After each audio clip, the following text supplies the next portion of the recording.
దేవుడు ఒక పక్క ఉన్నాడు, లోకంతో ఒక పక్క ఉంది. దేవుడు కావాలా లోకం కావాలంటే లోకాన్ని కూడా విడిచిపెట్టి నా తండ్రే నాకు కావాలి ఎవడంటాడో తెలుసా? ప్రేమించిన వాడు మాత్రమే అంటాడు. అప్పుడు చూడండి, పెళ్లి చేసుకుంటారని చాలా మంది, ప్రేమించి పెళ్లి చేసుకుంటారు కదండి. పోలీస్ స్టేషన్కి వస్తారని చాలా మంది వచ్చి, ఈ ఆడపిల్లలు కూడా ఎవడు ప్రేమిస్తాడు? పనికి మాలోనే ప్రేమిస్తారు. ఎందుకంటే వాడికి ఏ పని ఉండదో, ఈవిని ప్రేమించడమే పని. ఏ పని లేదు వాడికి, ఏ పని లేనోడు ఎంటపడుతుంటాడు. ఎంటబడి వాడికి ఏ పని ఉండదో, ఎలా పోషించాడో తెలియదు. ఈ అమ్మగారేమో దేవుడిని ప్రేమించదు, దేవుడి జ్ఞానం తెలియదు. ఆ అమ్మగారికి చిన్నప్పటి నుంచి ఆ తల్లిదండ్రులు కూడా ఏం చెప్పరు, వదిలేశారు. అమ్మా నిజమండి, ఎన్ని కౌశలు తెలుసండి తల్లి, నువ్వు ఎన్నో చూసావమ్మా. వద్దమ్మా, నీ తల్లిదండ్రుల కంటే నిన్ను ప్రేమించేవాడు ఎవరు లేరమ్మా.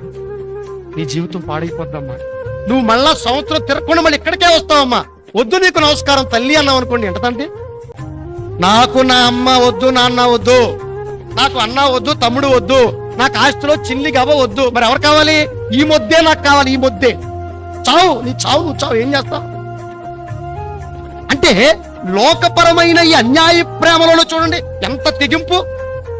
మరి నిజంగా మనం దేవుణ్ణి ప్రేమిస్తే నాకు ఈ లోకంలో ఏ వద్దు తండ్రి, నాకు నువ్వే కావాలి అన్న తెగింపు నీలో ఉందా?